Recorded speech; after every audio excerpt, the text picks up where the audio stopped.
Hey guys, मैं हूं आपका अपना कॉपी निंजा निखिल। और जैसा कि हम जानते हैं कि नारुतो यूनिवर्स में बहुत सारे स्ट्रॉन्ग शिनोबी हैं। कुछ स्ट्रॉन्ग है तो कुछ उनसे ज़्यादा स्ट्रॉन्ग है। एंड गाइस, इसी की वजह से मैंने सोचा कि क्यों ना इस वीडियो में हम नारुतो के टॉप 10 मोस्ट पावरफुल शिनोबी के बारे में बात करें। क्योंकि कुछ लोग सोचते हैं कि नारुतो ज़्यादा पावरफुल है, तो कुछ लोग सोचते हैं कि इताची ज़्यादा पावरफुल है। पर क्या मादारा इन दोनों से ज़्यादा पावरफुल नहीं है? इसलिए मैंने इन सारे शिनोबी को रैंक किया। और हाँ, इस वीडियो में हम ओनली नारुतो सीरीज के कैरेक्टर के बारे में बात करेंगे, बोरुतो सीरीज के बारे में नहीं। और गाइस, इसमें भी हम किसी गॉड या टेल्ड बीस्ट को रैंक नहीं करने वाले हैं, तो वीडियो में बहुत मजा आने वाला है। तो बिना टाइम वेस्ट किए चलो वीडियो को स्टार्ट करते हैं। तो नंबर 10 पर है जिराया, जो कि 3 लेजेंडरी सारिन में से एक था। और ना सिर्फ वो बहुत ही ज़्यादा स्मार्ट शिनोबी था, बल्कि वो इम्परफेक्ट सीज मोड में भी जा सकता था।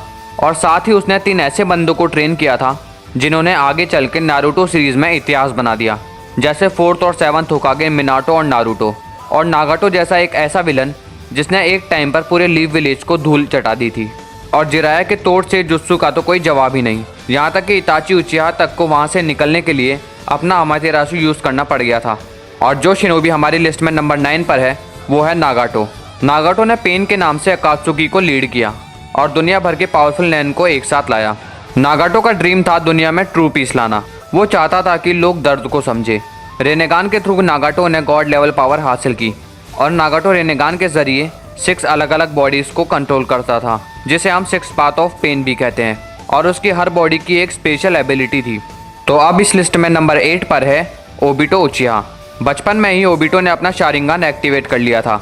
और रिन की डेथ के बाद उसने अपना मांगेक्यू शारिंगान एक्टिवेट किया, जिससे कि उसने अपने कामुई टेक्निक यूज़ करनी स्टार्ट की। इसलिए वो अपनी बॉडी को एक घोस्ट जैसी बना सकता था। बेसिकली उस पर कोई भी फिजिकल अटैक करना इम्पॉसिबल हो जाता था। और लेटर मादारा ने उसे अपना रेनेगान दिया। साथ ही वो फ्री स्टाइल और वुड स्टाइल दोनों यूज़ कर सकता था। ओबिटो को हम अकात्सुकी का मास्टरमाइंड भी कह सकते हैं। और अब हमारी लिस्ट में नंबर 7 पर है माइट गाय। माइट गाय एक कंप्लीट टाइजुत्सु यूज़र है, मतलब वो निंजुत्सु और गेंजुत्सु यूज़ नहीं करता। और 8 इनर गेट उसका सिग्नेचर पावर है। ये उसका सबसे अल्टीमेट फॉर्म है जो उसने 10 टेल्स मादारा के अगेंस्ट यूज़ किया था। यहाँ तक कि उसकी एक सिंगल किक ने मादारा जैसे गॉड लेवल शिनोबी को क्रश कर दिया था। इवन मादारा ने भी उसे अभी तक का ताइजुत्सु में स्ट्रॉन्गेस्ट अपोनेंट कंसीडर किया था। ये फॉर्म अल्टीमेट ह्यूमन पोटेंशियल का सिंबल है, जिसमें माइट गाय जैसे शिनोबी बिना निंजुत्सु के भी सिर्फ मेहनत और विल पावर से एक गॉड लेवल शिनोबी बन सकता है। और इस रैंकिंग में नेक्स्ट शिनोबी है इताची उचिहा। नारुतो सीरीज का एक ऐसा नाम जिसे ट्रेजेडी, जीनियस या सेक्रीफाइस तीनों वर्ड में डिफाइंड किया जा सकता है। इताची का शारिंगन सबसे ज़्यादा एडवांस था। और अपने दोस्त शिशुई की डेथ के बाद उसने अपना मांगेक्यू एक्टिवेट किया, जहां से उसे सुक्योमी, अमातेरासु और सुसानो जैसी पावर्स मिली। और इताची की पावर का अंदाज़ा तुम इस बात से लगा लो कि उसके जीते जी ओबिटो उससे डरता था। और ये बात खुद ओबिटो ने अपने मुंह से कही थी। इताची सिर्फ पावरफुल नहीं था, वो एक जीनियस स्ट्रेटेजिस्ट था जो फाइट को शुरू होने से पहले ही जीत लेता था। वो एक बार में मल्टीपल निंजुत्सु यूज़ कर सकता था। और यहाँ तक कि ये भी कहा जाता है कि पूरी नारुतो सीरीज में इताची ने सिर्फ अपनी 10% पावर का ही यूज़ किया था। तो अब हमारी लिस्ट में टॉप 5 पर आता है मिनाटो नामिकासे। मिनाटो एक जीनियस, स्पीड मास्टर और अल्टीमेट हीरो था, जिसे हम द येलो फ्लैश के नाम से भी जानते हैं।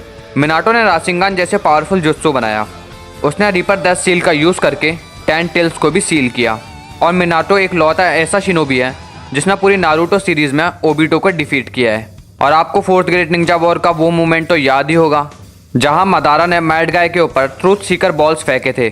और मिनाटो ने 8 इनर गेट्स वाले माइट गाय की स्पीड को ओवरकम करके उन बॉल्स को वहीं से टेलीपोर्ट कर दिया था। तो अब तुम समझ ही जाओ कि मैंने मिनाटो को नंबर 5 पर क्यों रखा है। तो अब हमारी लिस्ट में नंबर 4 पर है सास्के उचिहा। सास्के नारुतो के एंड तक इतना पावरफुल बन चुका था कि उसने उचिबा को तेंसेई का यूज़ करके सारे टेल्ड बीस्ट को एक साथ सील कर दिया था। और एंड ऑफ द सीरीज तक सास्के अपने रेनेगान की पावर से बहुत ज़्यादा स्ट्रॉन्ग बन गया था। और सास्के का रेनेगान कोई ऐसा वैसा रेनेगान नहीं था, वो बाकी सभी रेनेगान से काफ़ी ज़्यादा अलग था, क्योंकि उसमें 6 टोमोई थी। इसका मतलब कि वो अपने रेनेगान को फुल पोटेंशियल के साथ यूज़ कर सकता था। और सास्के की सबसे बड़ी अचीवमेंट थी कि उसने इताची को इंटेंस बैटल में हरा दिया था। लेकिन जैसा कि हम सबको पता है कि इताची को उसके फुल पोटेंशियल में कोई भी नहीं हरा सकता था। और साथ ही सास्के ने ओरिचिमारू, डेइडारा और डांजो जैसे पावरफुल एनिमीज़ को भी हराया था। तो अब आते हैं हमारी लिस्ट के टॉप 3 शिनोबीज की तरफ। और नंबर 3 पर है नारुतो उज़ुमाकी, वो लड़का जिसे सब पहले रिजेक्ट कर देते थे। लेकिन आखिर में वही hero of the shinobi world बना। और जिन भी फैंस को लगता है कि नारुतो और सास्के बराबर की पावर कंज्यूम करते हैं, तो भाई तुम्हें नारुतो वापस देखना चाहिए।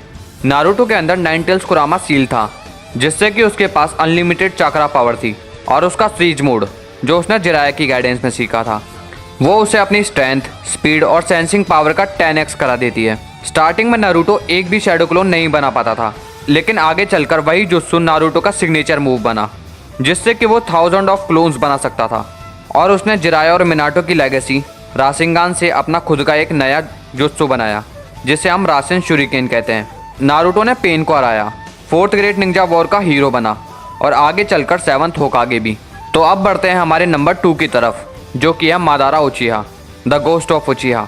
अब अगर मादारा के IQ की बात करें तो तुम उसका अंदाज़ा इसी बात से लगा लो कि इसने ये तक प्लान कर रखा था कि मरने के बाद वापस जिंदा कैसे होना है। और अगर इसकी स्ट्रेंथ की बात करें तो इसने 5 कागेस को अकेले ही पेल दिया था।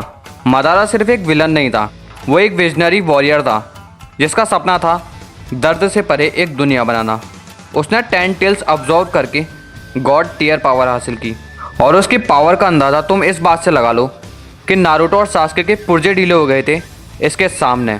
और मादारा उचिहा के बारे में जितनी बात करो उतनी कम है, क्योंकि पूरी नारुतो सीरीज़ में एक तरह से इसका ही राज चला है।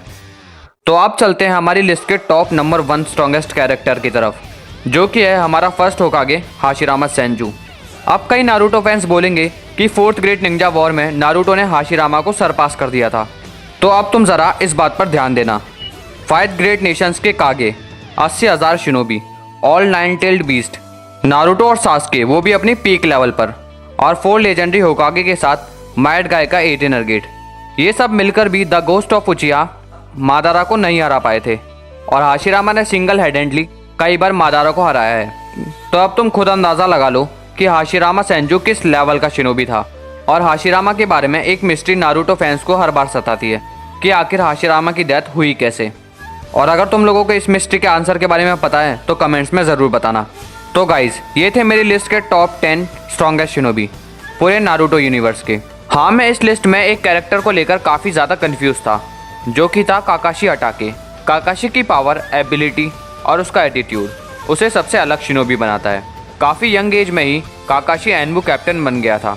काकाशी ने अपना एक सिग्नेचर मूव बनाया, जो कि था राइकिरी। ये चिदोरी का एडवांस वर्जन था। Kakashi fire style, water style, earth style, lightning style और विंड स्टाइल सभी एलिमेंट स्टाइल में प्रोफिशिएंट था। तो क्या तुम्हारे हिसाब से काकाशी टॉप 10 स्ट्रॉन्गेस्ट शिनोबी में अपनी जगह बनाता है? और अगर बनाता है तो वो इस लिस्ट में किस कैरेक्टर को रिप्लेस करेगा? By the way guys, video पसंद आया हो तो वीडियो को लाइक करना। मिलते हैं नेक्स्ट वीडियो में, तब तक के लिए गुड बाय।